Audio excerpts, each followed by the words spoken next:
денеска малце повеќе ќе зборуваме за кајакарењето, односно кајакарење на диви води, а тука со мене имаме и експерт во таа работа.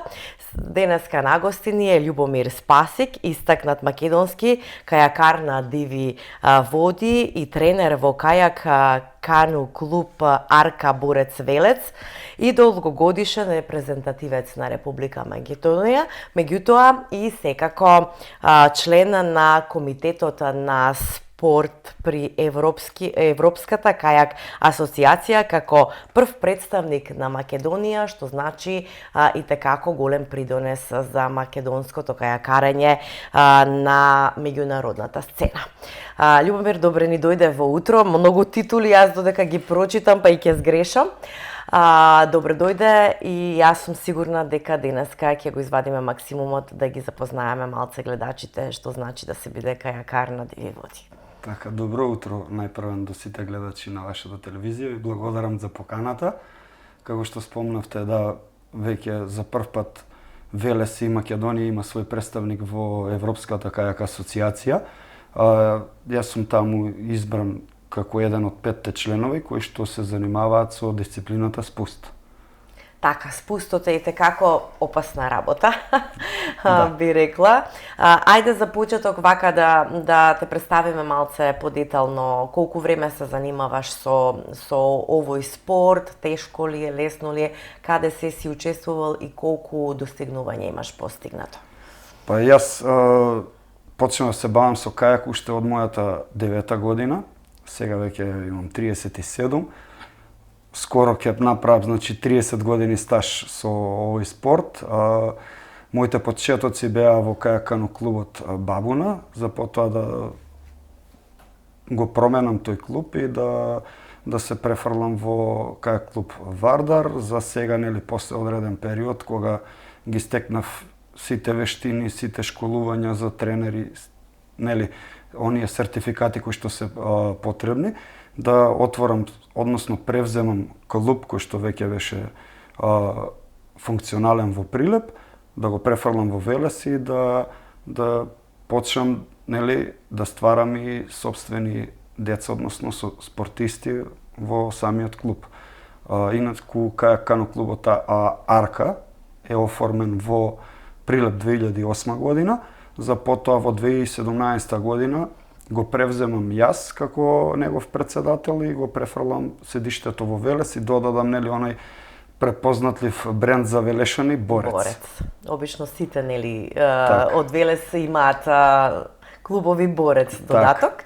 Значи, од 2017 фактички функционирате во Велес. Како ти лично како спортист, значи си учествувал на многу бројни надпреварувања во спустови и кајакарење на диви води. Ајде малце околу тоа, каде се си учествувал, какви се достигнувања имаш постигнато? Јас до 2015 година се занимавав со дисциплината слалом и таа 2015 година заминав на квалификација за Олимписки игри.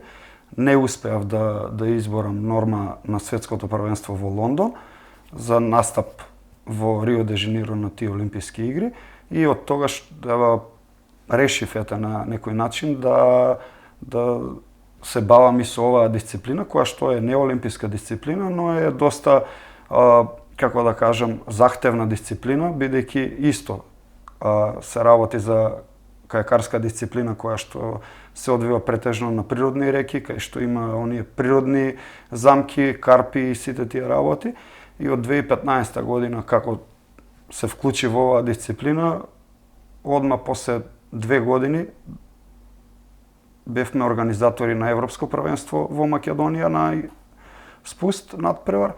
За 2018 повторно да бидеме домаќини, но овој пат во јуниорска конкуренција и 2019 после 4 годишен труд и мака видена, нели, на тренинзи и на надпревари, да успеам да го освојам за прв пат и Европскиот куп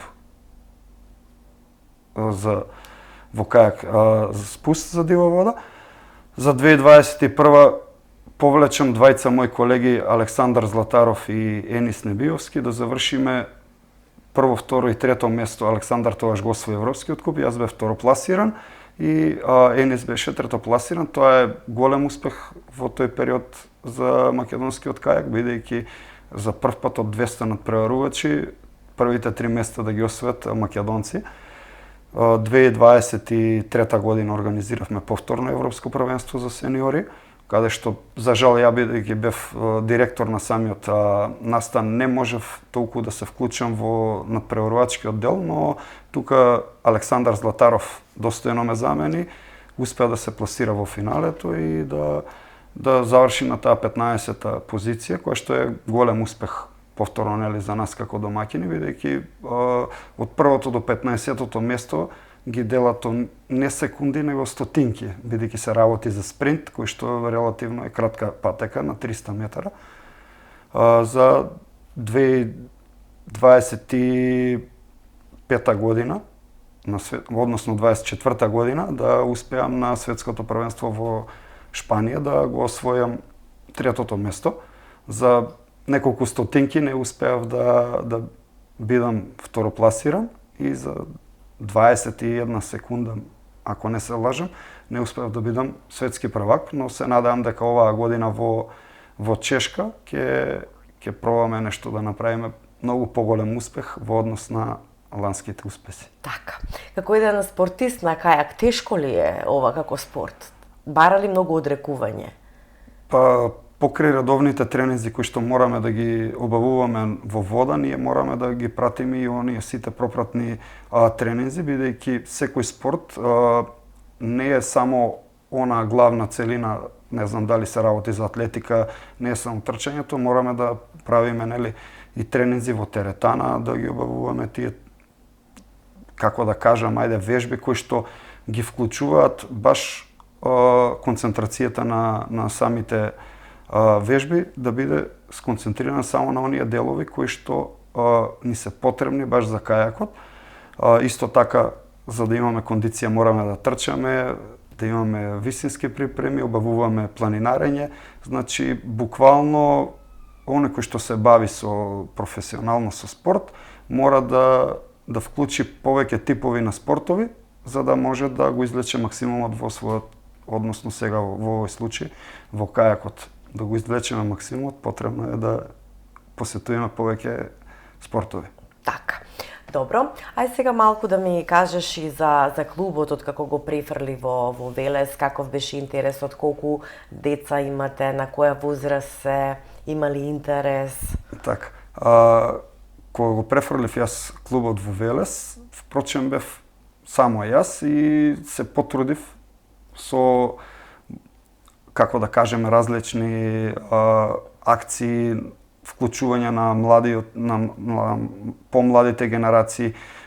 Тука многу ми помогна некои школи кои што ги организирав и претежно функциониравме од 2-3 години на Велешко езеро. Тука ги вклучив поголем дел на посетители на Велешкото езеро, бидејќи кајакарскиот спорт е единствен во државата, кој што не бараме чланарина. Во било кој клуб да отидете во Македонија, ниту еден клуб не бара чланарина за учество. И тоа многу нас не значеше, односно како клуб и јас како тренер и председател на истиот, да го зголемам мојот број на надпреварувачи и, нели, членови.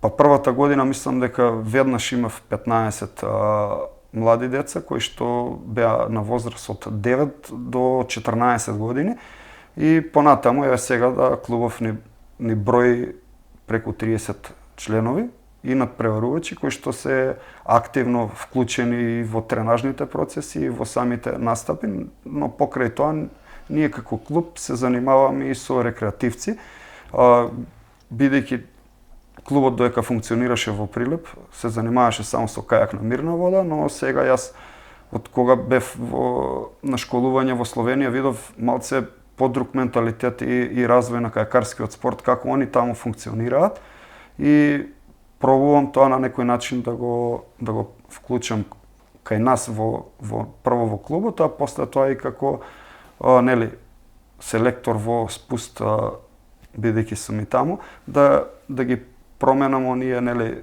да кажеме, бариери кои што ги имаме, да секој надпреварувач се бави со повеќе, што е можно повеќе дисциплини, за да можеме да одбереме правилната дисциплина со која што треба да се занимава.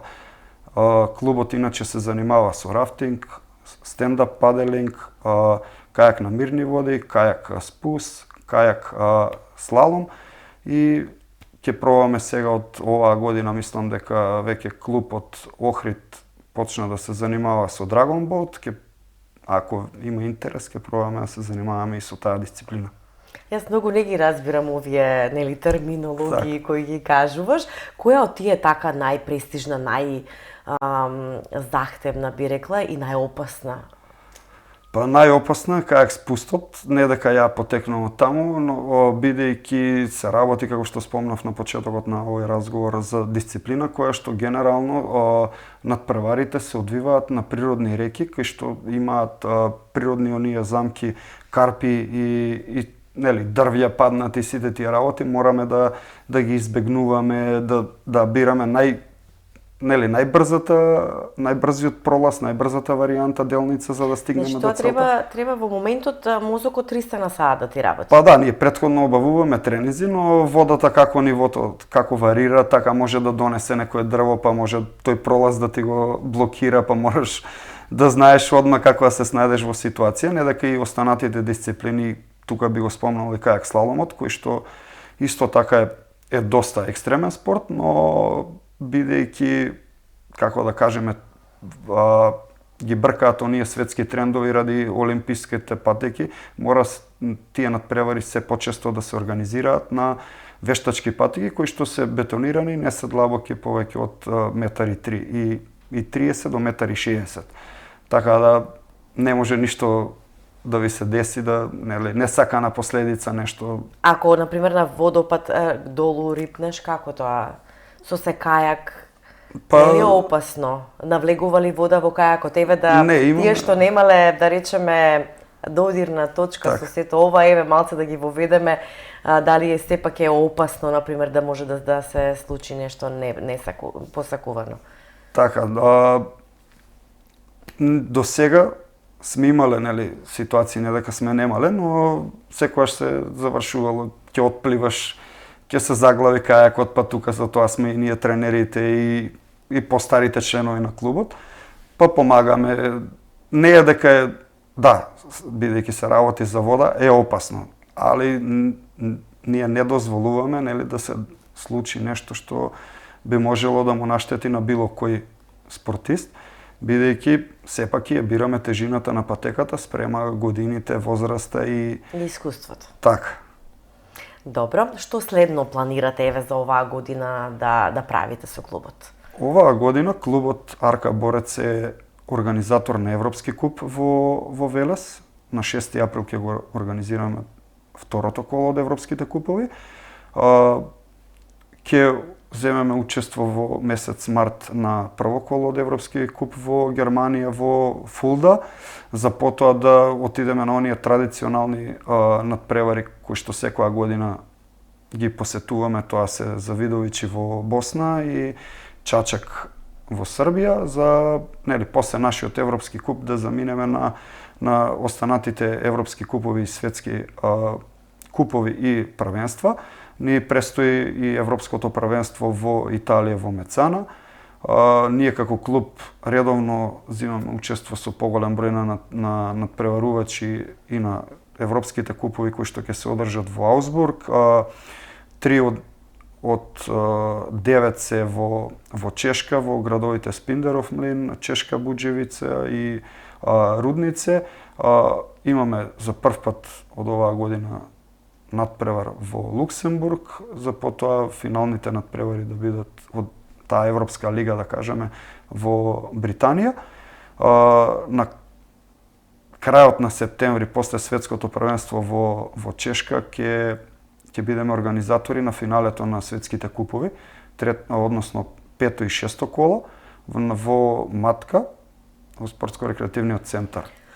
Таму и очекуваме, нели, дека успешно ќе ја завршиме барем таа меѓународна сцена во тие на тие светски купови. Така. Јас се извинувам, малку сум и настината. Како и да е, ќе имате значи доста пардон, ќе имате доста што да се пофалите откако ќе поминат сите овие надпреварувања. Јас ви благодарам што бевте дел од утро и да се гледаме само за убави работи. Ви благодарам.